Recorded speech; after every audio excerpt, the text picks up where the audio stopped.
Hi hello, എല്ലാവർക്കും സുഖമാണെന്ന് വിചാരിക്കുന്നു. അപ്പോൾ ഇന്നത്തെ യാത്ര രാമേശ്വരം ധനുഷ്കോടിയിലേക്കാണ്. രാത്രി ഒരു 10 മണിയോടുകൂടി യാത്ര ആരംഭിച്ചു. രാത്രിത്തെ ഭക്ഷണമൊക്കെ കഴിച്ച് ഒരു 12 മണിയൊക്കെ ആയപ്പോഴേക്കും ഒന്ന് ഉറങ്ങാമെന്ന് വിചാരിച്ചു. രാവിലെ ഒരു 5:30 ആയപ്പോൾ ഉറക്കം എഴുന്നേറ്റ് പുറത്തേക്ക് നോക്കുമ്പോൾ കാണുന്ന കാഴ്ചയാണിത്. അതിസുന്ദരമായി കോടമഞ്ഞ് മൂടിക്കിടക്കുന്ന പ്രഭാതം. വെറുതെ ഇങ്ങനെ പുറത്തോട്ട് നോക്കിയിരിക്കാൻ തന്നെ നല്ല രസമാണ്. അങ്ങനെ കുറേ നേരം ഈ പുറത്തോട്ടുള്ള ഈ കാഴ്ചകളും കണ്ട് ഈ കോടമഞ്ഞും ഈ തണുപ്പും ആസ്വദിച്ച് അങ്ങനെ കുറേ നേരം ഇരുന്നു. നിങ്ങളും വെറുതെ ഈ കാഴ്ച ഇങ്ങനെ കാണാതെ ഒന്ന് സബ്സ്ക്രൈബ് ചെയ്തിട്ട് ഈ കാഴ്ചകളൊക്കെ ഒന്ന് കണ്ടാസ്വദിക്കുക. സമയം കഴിയുന്തോറും റോഡിൽ തിരക്കും കൂടി തുടങ്ങിയിട്ടുണ്ട്. രാവിലെ ജോലിക്കൊക്കെ പോകുന്നവരായിരിക്കാം. നമ്മുടെ കേരളം പോലെയൊന്നുമല്ല. അത്യാവശ്യം ഇവിടെ ആർക്കും ഹെൽമറ്റൊന്നുമില്ല. പിന്നെ കുറച്ച് മുന്നോട്ട് പോയി കഴിഞ്ഞപ്പോൾ പിന്നെ നെൽപ്പാടങ്ങളായി. നല്ല നെൽവയലും നീല ആകാശവുമായി നല്ല നല്ല കാഴ്ചകളാണ് വീണ്ടും മുന്നോട്ട് പോകുന്നതോറും. ഈ തമിഴ്നാടിൻ്റെ ഉൾഗ്രാമങ്ങൾക്ക് കൂടി സഞ്ചരിക്കുമ്പോൾ നമുക്കുള്ള ഏറ്റവും നല്ല അഡ്വാൻറ്റേജ് എവിടെ നോക്കിയാലും ഇതുപോലുള്ള നല്ല ഭംഗിയുള്ള കാഴ്ചകളാണ്.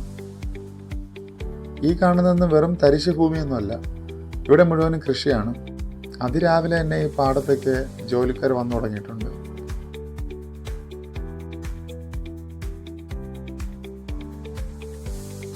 അപ്പോൾ രാവിലെ ഒരു 6 മണിയൊക്കെ ആയപ്പോൾ ഒരു ചായ കുടിക്കാമെന്ന് വിചാരിച്ചു. വണ്ടി ഒന്ന് സൈഡാക്കി ഒരു ചായ കുടിക്കാൻ ഇറങ്ങി. ചായ കുടിക്കാൻ ഇറങ്ങിയ സ്ഥലം അതിമനോഹരമായിരുന്നു. നെല്ലൊക്കെ കൊയ്ത് കഴിഞ്ഞു. കംപ്ലീറ്റ് നെൽപ്പാടമാണ്. ചെറിയൊരു ഗ്രാമമാണെന്ന് തോന്നുന്നു. അവിടെ ഒരു 8 വീടുകളൊക്കെ ഉണ്ട്. ഈ തമിഴ്നാടിൻ്റെ ഉൾഗ്രാമങ്ങളൊക്കെ ഇങ്ങനെയാണ്. കുറച്ച് വീടുകളും ഒരുപാട് സ്ഥലങ്ങളുമായിരിക്കും. അപ്പോൾ രാവിലെ കുറച്ചൊരു ജോലിക്കൊക്കെ പോകാനായിട്ട് റോഡിൽ നിൽപ്പുണ്ട്. സൂര്യൻ ഉദിച്ച് വരുന്നതേ ഉള്ളൂ. സ്കൂൾ ബസ്സൊക്കെ പോയി തുടങ്ങി. 6 മണിയായതേ ഉള്ളൂ. കുറച്ചധികം ദൂരെ ആയിരിക്കാം സ്കൂൾ. അതുകൊണ്ടായിരിക്കാം ഇത്ര രാവിലെ തന്നെ ഇവരൊക്കെ സ്കൂളിലേക്ക് പോകുന്നത്.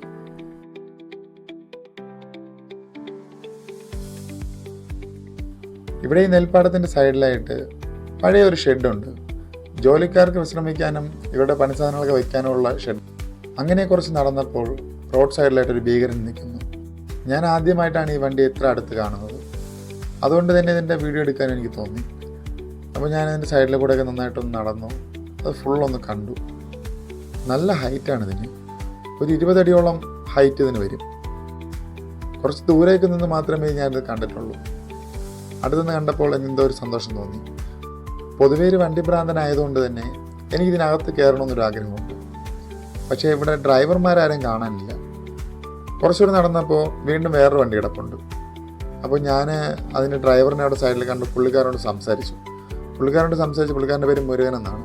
അപ്പോൾ ഞാൻ ഒരു സംസാരിച്ച് കമ്പനിയൊക്കെ ആയിട്ട് ഞാനിതുപോലെ പറഞ്ഞു, നീ എൻ്റെ മേളിലൊന്ന് കയറണം, കയറിക്കോട്ടെ എന്ന്. പുള്ളി കുഴപ്പമില്ലാതെ കയറിക്കോ എന്ന് പറഞ്ഞു. അപ്പോൾ ഞാനതിൻ്റെ മേളിലോട്ടൊന്ന് കയറി. പക്ഷേ ഞാൻ പ്രതീക്ഷിച്ച പോലെയൊന്നും അല്ല ഇതിൻ്റെ ക്യാബിൻ. ഒരു സീറ്റ് മാത്രമേ ഉള്ളൂ. പക്ഷേ ഈ വണ്ടിക്ക് അത് തന്നെ ധാരാളമായിട്ട് എനിക്ക് തോന്നി. പ്രത്യേകിച്ച് ഉപയോഗമില്ലല്ലോ, ജസ്റ്റ് ഇതിൻ്റെ പർപ്പസ് വേറെയാണല്ലോ. അപ്പോൾ ഞാനിതിൻ്റെ മുകളിൽ കയറി അതിൻ്റെ ക്യാബിനിലൊന്നിരുന്നു. കൊള്ളാം, വല്ലാത്തൊരു ഫീലായിരുന്നു. കാരണം ഇത്ര ഹൈറ്റുള്ള ഒരു വണ്ടിയിൽ ഞാൻ ആദ്യമായിട്ടാണ് കയറുന്നത്. അങ്ങനെ മുരുകൻ ചേട്ടനോട് താങ്ക്സും പറഞ്ഞ് അവിടെ നിന്ന് വീണ്ടും യാത്രയായി. റൈസ് ഹാർവെസ്റ്റർ എന്നാണ് ഈ മെഷീൻ്റെ പേര്. ഇത് ഓടിക്കാൻ പ്രത്യേക ലൈസൻസ് വേണമെന്നാണ് പുള്ളി പറഞ്ഞത്. എനിക്ക് തോന്നുന്നു ഈ മെഷീനൊക്കെ ഇവിടെ വന്നതോടുകൂടി ഒരുപാട് പേരുടെ ജോലിയും പോയി കാണും, ഒരുപാട് പേർക്ക് ജോലിയും കിട്ടിക്കാണും. ഈ വികസനം എന്ന് പറയുമ്പോൾ അങ്ങനെയാണല്ലോ. ഈ ഭാഗത്തൊന്നും അധികം ബിൽഡിങ്ങുകളോ ഫാക്ടറികളോ അങ്ങനെയൊന്നുമില്ല. കൂടുതലും കൃഷിഭൂമികൾ മാത്രമാണ്.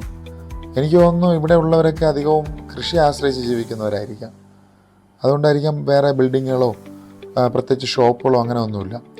ഏകദേശം ഒരു 3-4 കിലോമീറ്റർ ഡിസ്റ്റൻസ് ഇട്ട് മാത്രമാണ് ഒരു ഷോപ്പ് നമുക്ക് ഈ ഏരിയയിലൊക്കെ കാണാൻ പറ്റുന്നത്. സിറ്റിയിലോട്ടൊക്കെ അങ്ങനെയല്ല, പക്ഷേ ഇതുപോലുള്ള ഗ്രാമപ്രദേശങ്ങളിൽ അങ്ങനെയാണ്. കൂടുതലും കൃഷി ആശ്രയിച്ച് ജീവിക്കുന്നവരാണ്. തമിഴ്നാട്ടിൽ പൊതുവെ വെള്ളം കുറവാണെന്നാണ് പറയുന്നതെങ്കിലും ഇതിനോടകം തന്നെ ഞാൻ ഒരുപാട് കനാലുകൾ കണ്ടു കഴിഞ്ഞു. പക്ഷേ അതൊക്കെ ഉപയോഗിക്കാൻ പറ്റിയ വെള്ളമാണോ എന്ന് ചോദിച്ചാൽ എനിക്കറിഞ്ഞൂടാ. അങ്ങനെ നമ്മൾ രാമേശ്വരത്തിൻ്റെ ബോർഡ് കണ്ടിട്ടുണ്ട്. വീണ്ടും നേരെയാണ് പോകേണ്ടത്.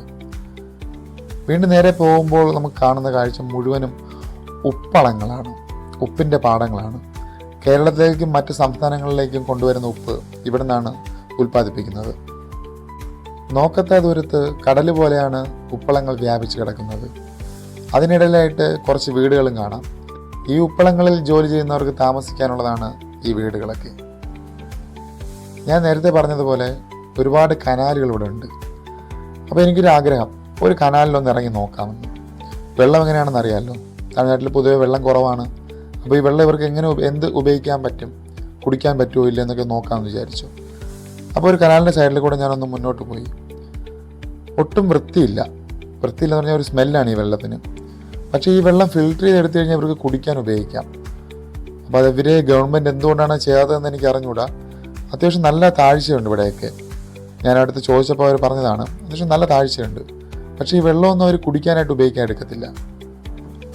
വെള്ളം ഫിൽറ്റർ ചെയ്യുന്നൊരു യൂണിറ്റ് ഉണ്ടെങ്കിൽ തന്നെ ഈ ഏരിയയിലെ വെള്ളത്തിൻ്റെ ബുദ്ധിമുട്ടൊക്കെ അങ്ങ് മാറിക്കിട്ടും. എന്തുകൊണ്ട് അവരത് മുന്നോട്ടൊന്നും ചെയ്യുന്നില്ല എന്ന് എനിക്കറിയത്തില്ല.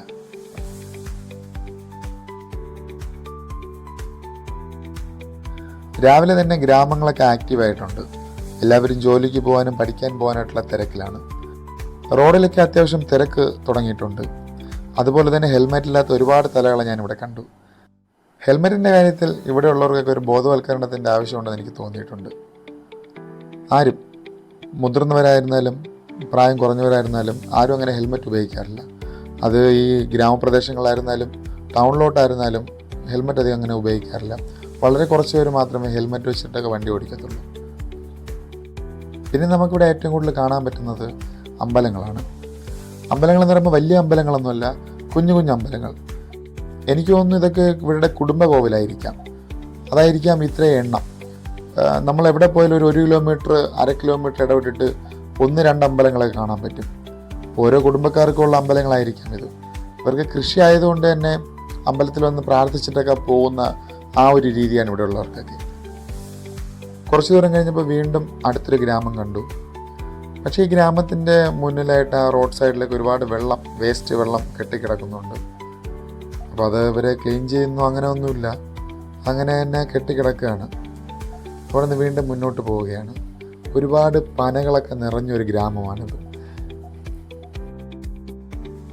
കുറച്ചുകൂടെ മുന്നോട്ട് പോയപ്പോൾ രാമേശ്വരത്തേക്കുള്ള ട്രെയിൻ പാളം കണ്ടു. ഈ ട്രെയിൻ പാളം നേരെ പോകുന്നത് രാമേശ്വരത്തേക്കാണ്. അടുത്ത മുന്നിലുള്ള ടൗൺ രാമനാഥപുരമാണ്. അപ്പോൾ രാമനാഥപുരത്തൊന്ന് ഇറങ്ങി റെസ്റ്റ് എടുക്കാമെന്ന് വിചാരിച്ചു. ഒരു 11 മണിയൊക്കെ ആയി. അത്യാവശ്യം വെയിലുണ്ട്. തമിഴ്നാട് ആയതുകൊണ്ട് തന്നെ നല്ല ചൂടുമുണ്ട്. അപ്പോൾ രാമനാഥപുരത്ത് ഇറങ്ങി ഇവിടെ എന്താ സ്പെഷ്യലെന്ന് തിരക്കി. ഇവിടുത്തെ സ്പെഷ്യൽ ഒരു മിൽക്ക് സർബത്താണ്. ഒരു ബദാമിൻ്റെ മിക്സൊക്കെ ചേർത്തിട്ടൊരു മിൽക്ക് സർബത്ത്. അപ്പോൾ ഞാൻ പറഞ്ഞു എന്നാൽ എനിക്കൊരു ഗ്ലാസ് വേണം. അപ്പോൾ എനിക്കൊരു ഗ്ലാസ് തന്നു. അപ്പോൾ ഇത് കണ്ടപ്പോൾ എനിക്ക് വലിയ ടേസ്റ്റ് ഉള്ളതായിട്ടൊന്നും തോന്നിയില്ല. പക്ഷേ ഞാനത് കുടിച്ചു നോക്കിയപ്പോൾ ഒരു രക്ഷയില്ലാത്ത ടേസ്റ്റായിരുന്നു. ചില ഫുഡ് നമ്മളങ്ങനെയാണ്. ചില ഫുഡ് നമ്മൾ എവിടെ നിന്ന് കഴിച്ചാലും അതൊന്നും മറക്കൂല, അതിൻ്റെ ടേസ്റ്റ് നമ്മളെ മനസ്സിൽ നിന്ന് പോകില്ല. അപ്പോൾ അതുപോലൊരു ഫുഡായി മാറിയിട്ടുണ്ട് എനിക്ക് ഇവിടുത്തെ സർബത്ത്. ഇനി ഒരിക്കൽ കൂടെ എനിക്കിവിടെ വരാനൊരു അവസരം കിട്ടിക്കഴിഞ്ഞാൽ തീർച്ചയായിട്ടും ഞാൻ ഈ സർബത്ത് കുടിക്കും. അത്രയ്ക്ക് ടേസ്റ്റായിരുന്നു അത്. അങ്ങനെ സർബത്ത് കുടിച്ച് വീണ്ടും മുന്നോട്ടുള്ള യാത്ര തുടരുകയാണ്.